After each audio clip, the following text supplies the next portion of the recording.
Maulan pa din kaya wala pa rin pasok ang mga estudyante. Kaya naman, heto ang kumari nyo, may oras mag-edit at mag-voice over. Pumapasok na rin kasi si Samira kaya hirap na talaga ako pagkasyahin yung oras ko sa mga pinagagawa ko sa buhay ko. Diyos mio. Pero syempre, dahil ginusto ko naman, di ilaban natin yarn. Charis. Kahit maaga namang nag-announce kahapon na walang pasok ngayon ay maaga pa rin akong gumising mga 6 a.m. Feeling ko nga ang lakas-lakas ko kasi kahit napakalamig ay nagawa kong maligo. Charis. Pagkabangon ko naman kanina ay nasa maayos naman na pwesto si Samira pero pagbalik ko ay Diyos mio para na siyang nakipag-wrestling. Pero makulit talaga siya matulog. Minsan nga nasa paanan ko na siya, nililipat ko lang siya lagi. Pagkatapos kong maligo ay binalikan ko siya para ibalik siya sa pwesto at haharangan ko din siya ng unan. Pag hindi ko kasi siya nilagyan ng unan ay mamaya nasa sahig na siya. Maaga pa naman kaya mamaya pa siya gigising. Kahit nga ang Kuya Cypher namin ay masarap pa ang tulog sa kabilang kwarto. Dumiretso nga ako agad sa lababo para hugasan yung ginamit ng dede ni Samira kagabi. Bago kasi siya matulog sa gabi ay humihingi pa talaga siya ng dede kahit nga ilang beses pa. Hinahayaan ko lang naman dahil hindi naman siya nagdedede sa labas. Dito lang talaga sa bahay. Kahit nga malakas na rin siya kumain ng kanin na hindi niya pa rin talaga makalimutan ng dede. Hinahayaan na nga lang namin dahil mag-isa na lang naman na naggagatas tsaka bare-burn lang din naman. Habang tulog pa nga sila ay magluluto na ako ng almusal namin. Magpiprito na nga lang ako ng itlog at saka talong tapos magigisa ako ng corned beef at lalagyan ko ng isang patatas dahil may natira pa nung nakaraan. Mamayang tanghali na nga lang ako or gabi magluluto ng may sabaw. Total maulan naman kaya masarap yung mga ganitong ulam. Noong nakaraang araw pa nga yung talong na nasa ref kaya hindi na masyadong fresh. Pero carry pa naman kaya piprituhin ko na lang tapos isasawsaw ko sa bagoong na may suka. Pwede na sa akin yun. Kahit nga yung patatas na yan ay ilang araw na rin sa lagayan ko ng sibuyas. Nagluto kasi ako ng nilagang baboy nung nakaraan at napadami yung bili ko ng patatas kaya naiwan yung isa. O sadyang nagpaiwan talaga siya dahil para sa corned beef talaga siya, hindi siya para sa baboy. Charis. Maghapon yung maulan guys, palapag naman ng mga ulam nyo sa comment section. Yang hiniwa ko ang sibuyas at bawang ay para na yan sa sinangag at saka sa corned beef. Niligpit ko na nga rin agad yung mga pinagbalatan ko para maagad ang kala. May natirang ang kanin kagabi kaya isasangag ko. Nagmerienda kasi kami kahapon ng hapon kaya wala na masyadong nakakain ng kanin sa gabi. Nagpainit na nga rin ako agad ng kawali at nilagyan ko na ng mantika. Inuna ko nga munang prituhin yung patatas na hiniwa-hiwa ko kanina. Pag ako kasi yung nagluluto ng corned beef ay hindi ko sinasama sa gisa yung patatas para hindi siya maging malabsak or ma-overcook. Pero syempre, kanya-kanya pa din naman tayo ng paraan ng pagluluto. Pagkaluto nga ng patatas ay hinangan ko na rin agad at saka tinabi ko muna. Nagprito na nga din ako ng 4 na pirasong itlog at yung 2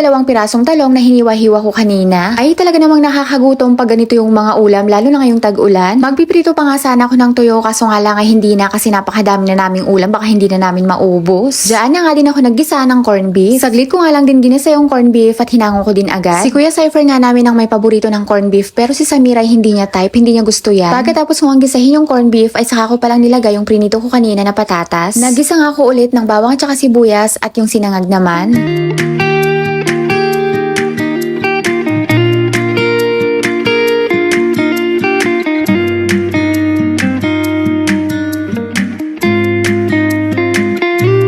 Pagkatapos kong magluto ay pawisan na ako agad. Kakaligo ko nga lang pero init na ako kaya kailangan ko ng magpusod. Mahaba na rin kasi yung buhok ko pero gusto ko na nga sanang magpagupit kaso nga lang ay ayaw ng asawa ko ng maiksi ang buhok. Diyos mio, Marima. Gusto nga niya lagi lang mahaba yung buhok ko. Napakadami ko nga yung baby hair kaya lagi akong gumagamit ng hair wax. Sulit na nga rin to guys kasi malaki naman yung laman. Mas recommended ko nga ito guys kesa yung may suklay kasi naiipon lang yung hair wax dun sa suklay na ginagamit. Ganun nga lang siya kadali gamitin. Ipa-flatten mo lang gamit yung kamay mo tapos susunod na lahat ng nakatayo na buhok. Napahabango din yan guys tapos napakalambot sa buhok. Pang bata talaga yan kaya napakaganda niyan gamitin lalo na pag inaayusan yung buhok lalo na sa mahahaba ang hair ng mga baby girl. Nagpainit na nga din pala ako dyan ng tubig bago ko in-assemble yung surak na na-check out ko. Hindi ko na pinakita sa inyo guys kung paano ko isa-isang kinabit dahil napakadali lang naman. Yung na-check out ko pala guys ay 6 layer. Depende sa inyo kung ilang layer ang gusto nyong i-check out. Nag-check out nga pala ako yan para dito sa mga sapatos namin at mga tsinelas na ang kalat tignan. Yan kasi ang mga sapatos at tsinelas na araw-araw namin ginagamit kaya kailangan nasa labas sila lagi. May iba't ibang color naman yan guys. Sa mga may gusto, ilalagay ko na lang yung link sa comment section. Malaki yung size niya guys, kaya kahit gaano pa kalaki yung sapatos nyo ay kakasya. Okay na kaya ipaglalagay dyan yung mga pang araw-araw nating ginagamit na tsinelas at sapatos. Yan nga pala yung before at yan naman yung after. Madali lang din ilagay yung sapatos at hugutin kaya hindi na magiging makalat yung mga ginagamit nating pang araw-araw na sapatos at tsinelas. Yun lang muna guys for today's video at sana nakarating kayo hanggang dito sa dulo. At kung nagustuhan nyo tong video na to ay pa-like and share naman, pa-follow na din. Yan na guys for today's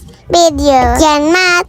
Bye-bye! Isa ka din ba sa naghahanap ng authorized distributor ng I Am Amazing Pure Organic Barley? Or naghahanap ka ng mabibilhan online kaso nga lang nag-aalangan ka kasi baka makabili ka ng fake? Good news guys, dahil isa akong authorized distributor ng I Am. Pwede nyo pong hingiin ang picture ng aking ID through Messenger para ma-scan ninyo at makasiguradong legit. Sa mga hindi po nakakaalam, sila po ang Board of Directors, founder at owner ng I Am Worldwide. Nationwide at international po ang ating shipment. Ako po mismo ang magpapack at magpapaship para makarating sa inyo ang authentic na Amazing Pure Organic Barley. Para po sa gustong mag-avail at magpa-member, i-direct message nyo lang po ako sa aking personal account. Available din po si I Am Amazing Pure Organic Barley at iba pang product ni I Am Worldwide sa aking TikTok shop at sa aking shop sa Shopee. Ilalagay ko po ang mga links sa comment section maging ang aking personal account.